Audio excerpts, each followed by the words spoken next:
ರಣಧೀರ ಸುದ್ದಿವಾಹಿನಿಗೆ ಸ್ವಾಗತ. ಕೊರಟಗೆರೆ ತಾಲೂಕು ಬೆಂಡಾಣಿ ವಿಎಸ್ಎಸ್ ನಲ್ಲಿ ಭಾರಿ ಅಕ್ರಮ. ನಕಲಿ ಠೇವಣಿ ಬಾಂಡ್ ಮಾಫಿಯಾದಿಂದ ಬೀದಿಗೆ ಬಿದ್ದ ಬಡ ಕುಟುಂಬಗಳು. ಮುಗ್ಧ ಜನರಿಗೆ ನಕಲಿ ನಿಶ್ಚಿತ ಠೇವಣಿ ಬಾಂಡ್ ವಿತರಿಸಿ ವಂಚನೆ. ಬೀದಿಗೆ ಬಿದ್ದ ಬಡ ಕುಟುಂಬಗಳ ಗೋಳು ಕೇಳೋರು ಯಾರು ಸ್ವಾಮಿ. ಸಹಕಾರ ಕ್ಷೇತ್ರಕ್ಕೆ ಕಪ್ಪು ಮಸಿ ಬಳಿಯಲು ಬಿಗ್ ಪ್ಲಾನ್ ರೂಪಿಸಿದ್ದೇ ರೋಚಕ. ಸುಮಾರು ಅಂದಾಜು 70 ಲಕ್ಷ ರೂಪಾಯಿ ವಂಚನೆ ಆಗಿರುವುದು ಖಚಿತ. ಸುಮಾರು 50ಕ್ಕೂ ಹೆಚ್ಚು ಜನರಿಗೆ ನಕಲಿ ಠೇವಣಿ ಬಾಂಡ್ ವಿತರಣೆ.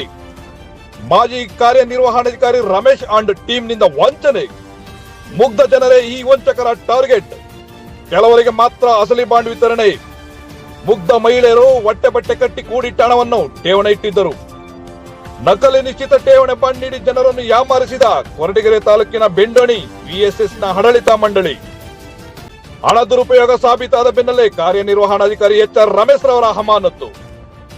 ಮಾಜಿ ಕಾರ್ಯನಿರ್ವಹಣಾಧಿಕಾರಿ HR ರಮೇಶ್ಗೆ ಸೇರಿದ ಆಸ್ತಿ ಮುಟ್ಟುಗೋಲು ಸಹಾಯಕ ನಿರ್ಬಂಧಕರು.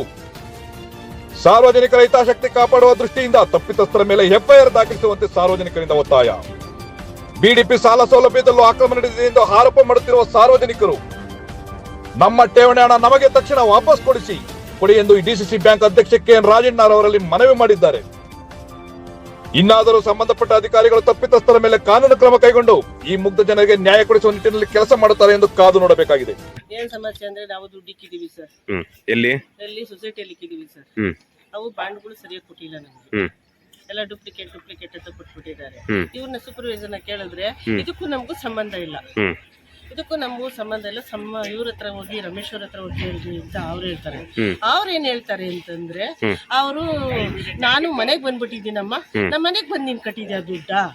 ರಮೇಶ್, ನನ್ ಮನೆಗ್ ತಂದು ಕಟ್ಟಿದ್ಯಾನಮ್ಮ ನಿನ್ ದುಡ್ಡು? ನೀನ್ ನನ್ ಮನೆಗ್ ತಂದು ಕಟ್ಟಿಲ್ಲ ತಾನೆ, ನೀನ್ ಸೊಸೈಟಿ ಕಟ್ಟಿದ್ಯಾ, ಸೊಸೈಟಿ ಅಲ್ಲೇ ಬಿಟ್ಟು ಬಂದಿದ್ದೀನಿ, ಸೊಸೈಟಿಯಲ್ಲೇ ತಿಸ್ಕೊಡ್ರಿ ನಿನ್ ದುಡ್ಡು ಅಂತ ಅವ್ರು ಹೇಳ್ತಾರೆ. ಈ ತರ ಮಾತಾಡ. ನಮ್ದು ನಮ್ಮ ಯಜಮಾನ್ರದ್ದು 2 ಲಕ್ಷ, ನಂದೊಂದು 3 ಲಕ್ಷ ಆಯ್ತು ಸರ್. ಒಟ್ಟು 5 ಲಕ್ಷ ನಿಮ್ ಕುಟುಂಬದಿಂದ? ಲಕ್ಷ ನಮ್ದೆಲ್ಲ ದುಡ್ಡೆಲ್ಲ ಸರಿ 7,80,000 ಎಷ್ಟೈತೆ ಸರ್ ನಮ್ದು? 3 ಲಕ್ಷ ಐತೆ. ರಮೇಶನ್ ಲೆಕ್ಕಗೆ ಐತೆ ಅಂತ ಇವರು ಹೇಳ್ತಾವ್ರೆ. ಲೆಕ್ಕ ಅಂದ್ರೆ ಯಾವ ತರ ಲೆಕ್ಕ? ಬಾಂಡು ಅವನು ಸಪ್ರೇಟ್ ಕೊಟ್ಟವನೆ, ನಮ್ಮ ಲೆಕ್ಕದಾಗಿಲ್ಲ ಇಲ್ಲಿ ಅಂತ. ಅಂದ್ರೆ ಇಲಾಖೆ ಗೊತ್ತಿಲ್ದಲೆ ಬಾಂಡು ಮಾಡಿಸ್ಕೊಟ್ಟಿದಾರ? ಅಕ್ರಮವಾಗಿ ಬಾಂಡ್ ಕೊಟ್ಟವನು. ನೀವ್ ಎಷ್ಟು ಕಟ್ಟಿದ್ರಿ? ನಾವು 3 ಲಕ್ಷ. ಅವ್ರು ನೋಡ್ಕೊಳೋರಿಲ್ಲ, ಮಕ್ಕಳೆಲ್ಲ ಇದ್ದಾರೆ. ಅವ್ರಿಗಿರೋ ಹಣನ ಇವತ್ತಿನ ದಿನ ಅವ್ರಿಗೆ ದಿನನಿತ್ಯದ ಖರ್ಚಿಗೂ ತಾಪತ್ರಯ ಆಗಿದೆ. ಎಷ್ಟು ಇಟ್ಟಿದ್ದಾರೆ ಅವರು? 45,000 SP ಅಕೌಂಟಲ್ಲಿ ಇಟ್ಟಿದ್ದಾರೆ. ಒಂದು 5,000 ಏನೋ ಬಲಂತಕ್ಕೆ ಮನೆ ಕೊಟ್ಟಿದ್ದಾರೆ. ಪಾಸ್ಬುಕ್ ಬಾಂಡು ಒಂದು 1 ಲಕ್ಷದ್ದೇನೋ ಒಂದು ಇಟ್ಟಿದ್ದಾರಂತೆ. ಅವರಿಗೆ ಭಾರಿ ತಾಪತ್ರಯದಲ್ಲಿದ್ದಾರೆ. ಅವರಿಗೆ ದಿನನಿತ್ಯಕ್ಕೂ ತುಂಬ ತೊಂದರೆ ಆಗಿದೆ. ಬೆಂಡಾಣೆ ನಾವು ಸೊಸೈಟಿಗೆ ನಮ್ಮ ಮಗನ 3 ಲಕ್ಷ ಇಟ್ಟಿದ್ವಿ. ನನ್ನ ಹೆಸರಿಗೆ 1 ಲಕ್ಷ ಇಟ್ಟಿದ್ವಿ. ನನ್ನ ಹೆಸರಿಂದು ಮೆಚೂರ್ಡ್ ಆಗಿದ್ದು ಫಸ್ಟ್ ಕೊಟ್ಟರು, ಬಡ್ಡಿ ಕೊಟ್ಟಿಲ್ಲ. ಬಡ್ಡಿ ಯಾವಾಗಲೂ ಕೊಡ್ತೀವಿ ಅಂತ ಹೇಳ್ತಾವ್ರೆ. ಕೇಳಿದ್ವಿ ಮೇಲಧಿಕಾರಿಗಳನ್ನ ಕೇಳಿ, ನಮ್ಮನ್ನೇನು ಕೇಳಬೇಡ್ರಿ ಅಂತ ಹೇಳ್ತಾವ್ರು. ಸುಮ್ಮನೆ ಯಾರು ಅವರು? ಏನು ಹೆಸರು ಅವ್ರದ್ದು?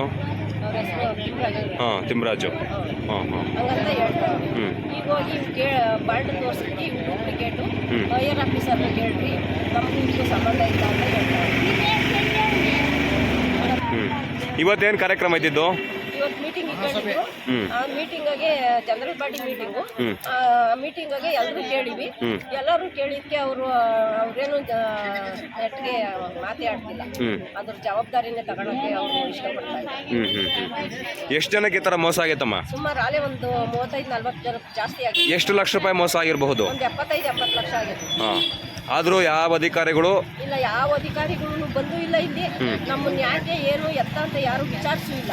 ನಾವು ಕೇಳಕ್ ಹೋದ್ರೆ ಅವರು ಹೈಯರ್ ಆಫೀಸರ್ ಕೇಳ್ರಿ, ನಮ್ಮನ್ನೇ ಕೇಳ್ಬೇಡ್ರಿ, ಹೋಗಿ ರಮೇಶನ್ ಕೇಳ್ರಿ ಅಂತ ಹೇಳ್ತಾರೆ. ರಮೇಶನ್ ಕೇಳಿದ್ರೆ ನಾನು ಒಬ್ಬನೇ ತಿಂದಿಲ್ಲ, ಅವರು ತಿಂದವ್ರೆ, ಅವ್ರನ್ನ ಕೇಳ್ರಿ, ನನ್ನ ಸಸ್ಪೆಂಡ್ ಮಾಡವ್ರೆ, ನಾನೇನು ಹೇಳಕ್ ಬರಲ್ಲ, ನಾನು ಕೊಡಕ್ ಬರಲ್ಲ ದುಡ್ಡ, ಅವ್ರನ್ನ ಕೇಳ್ರಿ ಅಂತ ರಮೇಶ್ ಹೇಳ್ತಾನೆ.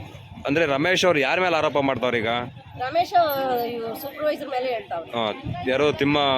ತಿಮ್ಮರಾಜು ಅವರು ಇದರಲ್ಲಿ ಶಾಮೀಲ್ದಾರ? ಆಮೇಲೆ ಇವರು ದಿನೇಶ್ ನನ್ನ ಸೀಟಿಗೆ ಅವ್ರನ್ನ ಕುಂಡ್ರಿಸ್ಕೊಂಡವ್ರೆ. ಅವ್ರನ್ನ ಕೇಳ್ರಿ, ದುಡ್ಡು ಕೊಡ್ತಾರೆ, ಸೊಸೈಟಿಗೆ ಐತೆ ದುಡ್ಡು, ಅಸಲು ಬಡ್ಡಿ ಎಲ್ಲ ಅವರೇ ಕೊಡೋದು, ನಮ್ಮನ್ನ ಕೇಳ್ಬೇಡ್ರಿ ಅಂತ ಹೇಳಿ. ನಮಸ್ಕಾರ. ಪ್ರಾಥಮಿಕ ಕೃಷಿ ಪತ್ತಿನ ಸಹಕಾರ ಸಂಘ ಬೆಂಡೋಣೆ ಇವತ್ತು ವಾರ್ಷಿಕ ಸಭೆಯನ್ನು ಆಯೋಜಿಸಿದ್ರು. ಈ ವಾರ್ಷಿಕ ಸಭೆಗೆ ನಾವು ಸಹ ಒಬ್ಬ ಸದಸ್ಯರಾಗಿ ಭಾಗವಹಿಸಿದಾಗ ಈ ಸಭೆಯಲ್ಲಿ ಸಾರ್ವಜನಿಕರು ವಾರ್ಷಿಕ ಸಭೆಗಿಂತ ಮುಂಚೆಗೆ ನಮಗೆ ಆಗಿರ್ತಕ್ಕಂಥ ಅನ್ಯಾಯದ ಬಗ್ಗೆ ಫಸ್ಟ್ ವಿವರವಾಗಿ ಸಮಜಾಯಿಷಿ ಕೊಟ್ಟು ಆಮೇಲೆ ವಾರ್ಷಿಕ ಸಭೆ ಮಾಡೋಣ ಅಂತ ಕೇಳ್ಕೊಂಡಾಗ ಇಲ್ಲಿನ ಮೇಲ್ವಿಚಾರಕ ಅಧಿಕಾರಿಗಳಾದಂಥ ತಿಮ್ಮರಾಜು ಮತ್ತು ಪ್ರಭಾರ ಕಾರ್ಯದರ್ಶಿ ಹಾಗೂ ತೋವಿನಕೆರೆ ಸಹಕಾರ ಸಂಘದ ಮ್ಯಾನೇಜರು, ಬ್ಯಾಂಕಿನ ಮ್ಯಾನೇಜರು ಸಹ ಉಪಸ್ಥಿತಿ ಇದ್ದು ಅವರಿಗೆ ಸಾರ್ವಜನಿಕರ ಪರವಾಗಿ ನಾವು ಕೇಳಿದಂಥ ಪ್ರಶ್ನೆಗಳಿಗೆ ಅವರು ಸಕಾರಾತ್ಮಕ ಉತ್ತರವನ್ನು ಕೊಡೋದ್ರಲ್ಲಿ ವಿಫಲವಾಗಿ.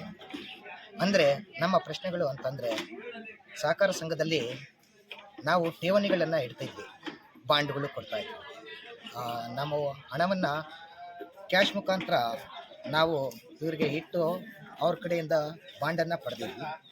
ಆ ಬಾಂಡನ್ನು ಮೇಲ್ವಿಚಾರಕರು ಮತ್ತು ಹಿಂದೆ ಇದ್ದಂಥ ಕಾರ್ಯದರ್ಶಿಯವರು ಫೇಕ್ ಬಾಂಡ್ಗಳನ್ನು ಸಾರ್ವಜನಿಕರಿಗೆ ವಿತರಿಸಿ ಅವರ ದುಡ್ಡನ್ನು ಸಹಕಾರ ಸಂಸ್ಥೆಗೆ ಲೆಕ್ಕಕ್ಕೆ ತಗೊಳ್ಳದಲ್ಲೇ ಸಹ ಇವರೇ ಲಪಟಾಯಿಸಿ ಉಡಾಯಿಸಿರ್ತಕ್ಕಂಥದ್ದು ಎದ್ದು ಕಂಡು ಬಂದಂಥ ವಿಷಯ.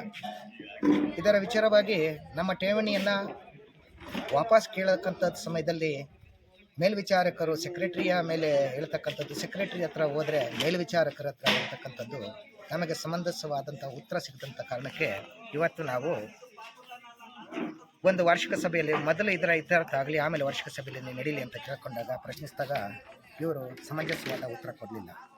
ಅದಕ್ಕೋಸ್ಕರ ನಮಗೆ ಎಲ್ಲೋ ಒಂದು ಕಡೆ ಈ ಸಹಕಾರ ಕ್ಷೇತ್ರದ ಅಧಿಕಾರಿಗಳು ಮತ್ತು ಕಾರ್ಯದರ್ಶಿಗಳೇ ಸಹ ಈ ಸಾರ್ವಜನಿಕರ ದುಡ್ಡನ್ನು ನುಂಗಾಕ್ಬಿಟ್ಟಿದ್ದಾರೆ, ಲೆಕ್ಕಕ್ಕೆ ತಂದಿಲ್ಲ ಅಂತಂದರೆ ಸಹಕಾರ ಕ್ಷೇತ್ರದಿಂದ ಕೊಡ್ತಕ್ಕಂಥ ಸಂಬಳನೂ ದುರುಪಯೋಗ ಮತ್ತು ಸಾರ್ವಜನಿಕರಿಗಿಂದ ತಿಂದಿರ್ತಕ್ಕಂಥ ದುಡ್ಡನ್ನು ಸಹ ಲಪಟಾಯಿಸಿ ಇವರು ಭಾಳ ಸಾರ್ವಜನಿಕರೇ ಮತ್ತು ಸಹಕಾರ ಕ್ಷೇತ್ರಕ್ಕೆ ಭಾಳ ಲಾಸನ್ನು ನೋಡೋ ಥರ ಇವರು ವರ್ತಿಸ್ತಾರೆ. ಇದು ಇವರು ಕಾರ್ಯಶ್ರದ್ಧತೆಗೆ ಕಾರ್ಯಲೋಪ ಅಂತ ಎದ್ದು ಕಾಣ್ತದೆ. ತಕ್ಷಣವೇ ಸಂಬಂಧಪಟ್ಟ ಅಂತ ಸಹಕಾರ ಕ್ಷೇತ್ರದ ಮೇಲಧಿಕಾರಿಗಳು ಕ್ರಮ ವಹಿಸಿ ಹಾಗೂ ನಮ್ಮ DCC ಬ್ಯಾಂಕ್ ಅಧ್ಯಕ್ಷರಾದಂಥ ಎನ್ ರಾಜಣ್ಣ ಸಾಹೇಬರಿಗೂ ಸಹ ನಾನು ಕೇಳೋದಕ್ಕನ್ನೋದು ಏನಂತಂದರೆ, ತಾವು ರೈತರ ಒಂದು ಆತ್ಮರಕ್ಷಕನೇ ಸಹಕಾರ ರತ್ನನೇ ಅಂತ ಹೆಸರು ಪಡೆದಿರ್ತಕ್ಕಂಥವ್ರು ನಿಮ್ಮ ವ್ಯಾಪ್ತಿಯಲ್ಲಿ ನಿಮಗೆ ಗಮನಕ್ಕೆ ಬರದಲೇ ಈ ಥರ ನಡೀತಿರ್ತಕ್ಕಂಥದ್ದು ಒಂದು ವಿಷಾದೀಯ. ಅದು ನಾವು ಖಂಡಿಸ್ತೇವೆ. ಅದಕ್ಕೋಸ್ಕರ ನಾನು ಸಾಹೇಬ್ರ ಹತ್ರ ಕೇಳ್ಕೊಳ್ಳೋದು ಏನಂತಂದರೆ, ಇಂಥ ಭ್ರಷ್ಟ ಅಧಿಕಾರಿಗಳು ಮತ್ತು ಭ್ರಷ್ಟ ಕರ್ತವ್ಯ ಲೋಪನೆ ಇರ್ತಕ್ಕಂಥ ಕಾರ್ಯದರ್ಶಿಗಳನ್ನ ಸಕಾಲಕ್ಕೆ ಕ್ರಮ ವಹಿಸಿ ತಮ್ಮ ಹೆಸರು ಕೆಡಿಸ್ತಿರ್ತಕ್ಕಂಥ ಇಂಥ ಅಧಿಕಾರಿಗಳನ್ನ ದೂರ ಇಟ್ಟು ಸಾರ್ವಜನಿಕರಿಗೆ ಬೇಗ ಅವ್ರಿಗಾಗಿರ್ತಕ್ಕಂಥ ಅನ್ಯಾಯವನ್ನು ಸರಿದೂಗಿಸ್ಕೊಡೋದ್ರಲ್ಲಿ ಯಶಸ್ವಿಯಾಗಿರ್ತೈತೆ ಅಂತ ಕೇಳ್ಕೊಂಡು